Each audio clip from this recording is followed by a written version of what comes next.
right, listen, we are in Baltimore celebrating my mom's birthday. I'm gonna try to do better at vlogging this week. Just to let y'all know, I look good today. And I look small. Anyway, look at me being flush. Anyway, on my way to get some lunch, breakfast, whatever you want to call it, with my family, and I will keep you guys updated. I got a lot to talk to you guys about, but I'm excited. All right, have a good one. So we are at a restaurant, and we're gonna be eating on the water. So get ready, it's gonna be a good video this week. My mom's coming on, and I'm gonna interview her, so get ready. I'm so happy to be here with my family.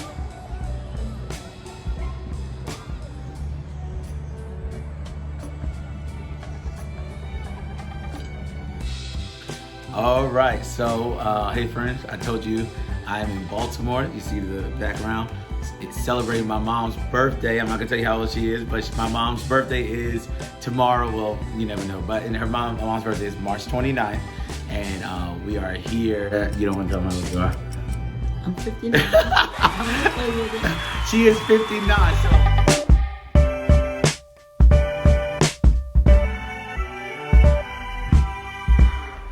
I've already told you so much about my mom that I thought that since I was in Baltimore with her, I would let her do this week's vlog with me.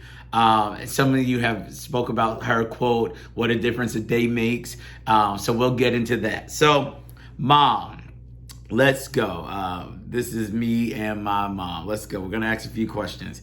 What did you think the first time I called you? So I called my mom, and I didn't tell her I was thinking about the surgery. I just called her and started asking her about her process and other people who had the surgery. When I called you, did you know I was thinking about having the surgery?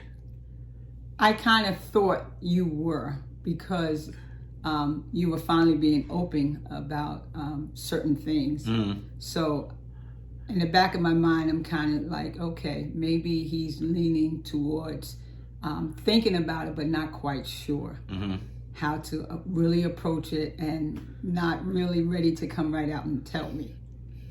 Right. Now that really was, because I was like, So I started asking her, like, so what about this, and how about this, you know? So she's well, I already told you about the process she's had, but then I told you she also works in an operating room where they do the sleeve. So I just kind of giving information about that.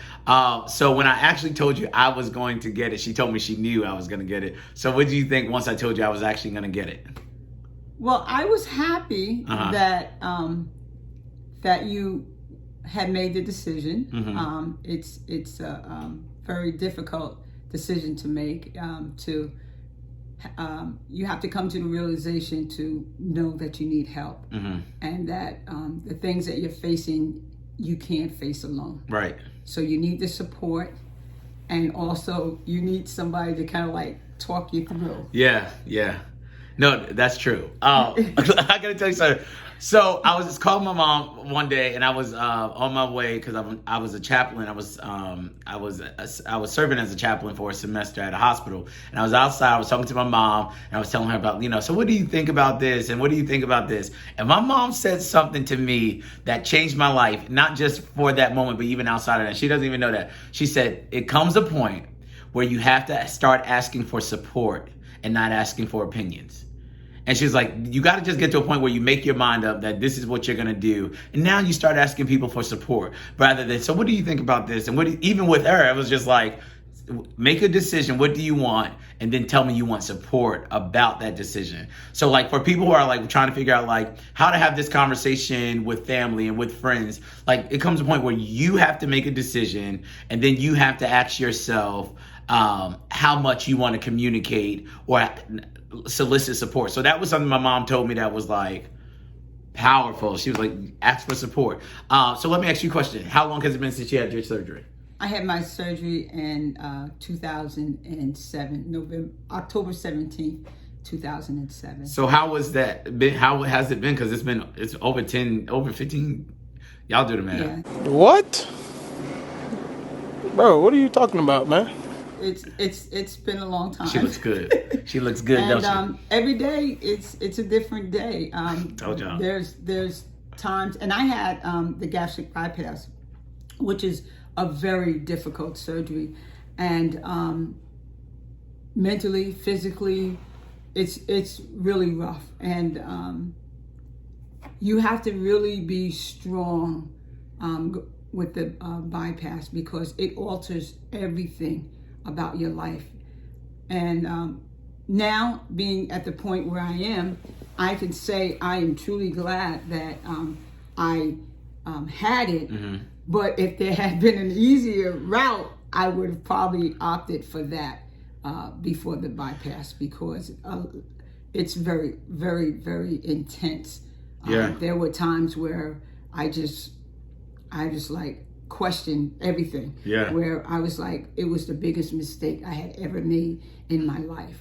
But thanks be to God, I thank Him for bringing me through, because God knows I didn't have the strength to see this day.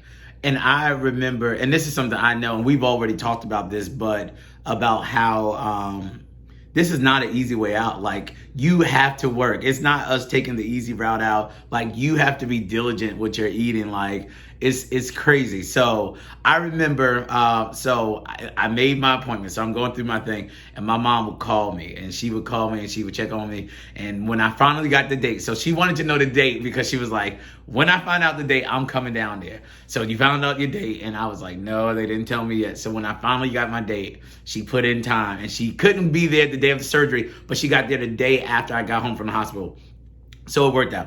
So she came in like Dr. Nurse Russell, like what I can eat, what I can't eat. And honestly, that was one of the things that they asked me in my psychiatric consultation. Like, do you have family that, or friends or support, like who's around you that can support you? And that was the first thing I said. I was like, my mom has me, because I could call her and be like, oh, I'm struggling. So I go through the surgery. She's coaching me through it. She's letting me know, like, okay, do you have this? Do you have that? So like, I knew certain things, like to have my room already ready for me before I got home from the hospital, because you're not coming home to do a lot of work. And then some of the things that I thought, like, oh my God, this is going to be so severe, she would let me know, no, it's not. You're going to be all right. Like, I thought I couldn't go upstairs for like 2 weeks. And she was like, boy, go to your room. You're going to be able to walk up those steps and things like that. So she was really good at that. But I remember, and I told you guys about this, I remember the night that she was with me the whole week. We were eating soup. And I remember the day before she got ready to leave, we had this wonderful conversation where she told me like how hard it was going to be, like, you know, and then that's where we got the quote, what a difference a day makes. Like, cause I told you that first day in the hospital, I was just saying to myself, like, what did I do? And she told me about like how hard it would be. And I told you about that first night at the hospital, I kept saying to myself, like, what did I do? And she was like, you know, she had hard moments. And that was like one of the most transparent conversations. We sat up till like 2:00 in the morning in my room. She was just like, how you feeling? Like, do you really feel good? I'm like, yeah, kinda. But that conversation helped me, because I remember there was a week after that where I was so sick, I was throwing up like every day. And I remember just sitting in the bathroom like, oh my God, what did I do? And I had to remember that quote, what a difference a day makes. And honestly, if we had not had that conversation, I don't know if I would have made it. Like, I'm trying to tell y'all, that conversation for me was life-changing, because I didn't know what to do outside of that. So, Mom, for someone that's considering this surgery, what type of encouragement would you give them? Make sure you have a good support system.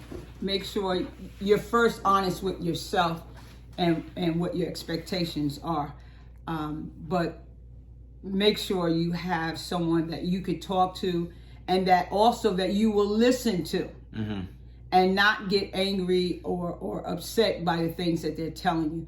And just know that in time, this too shall pass. And before you know it, a better day is going to come. And you'll have something to look back over and say, wow, I remember the day where I didn't think I was going to make it through that, but I did.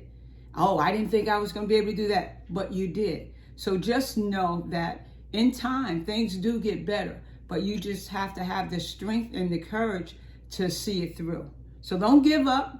And if this is something that you're looking to do, just get some support. Talk to your loved ones and help them, ask them for help for your journey, because it just doesn't end after the surgery. You still need that support and encouragement throughout your life.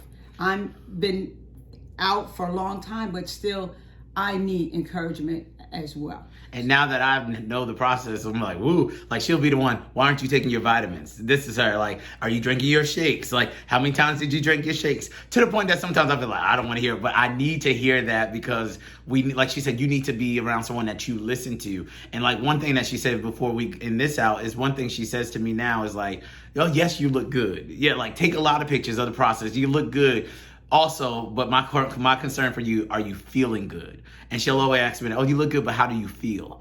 And that's not just like physically, but that's also emotionally. Like, how do you feel? So, as you go through this process, like everything changes, but it is good to have someone around you that can encourage you. So I wanted to bring my mom on my vlog, and I love her on her birthday weekend, just to say that as you guys see my process, a lot of what you don't see is the conversations I have with her. And I love her. She has been a rock. And I'm not going to cry. It's her birthday, but I'm telling you, I am better because of her. So listen, I love you guys. I love you, friends. I want you to like. I want you to subscribe. And even this week, as we've been eating, she's been like, I know you ain't feeling good. Because I've been like, I'm walking away from the table. But she's been the one at the table to know, like, if I haven't felt good, or like, and one of the things that is so funny, I'm going to say one more thing. We were on the phone one day, and I was trying to be Mighty Joe Young. And she said to me, she's like, no, you don't need to be eating while you're talking. You're going to get sick. I'm like, no, I'm good. By the end of the conversation, I threw up. She said, I told you. I told you. So you need those type of people in your life. So anyway, Mom, happy birthday. We love you. And thank you for watching. Make sure you like and subscribe. And I'll see you guys next week. All right.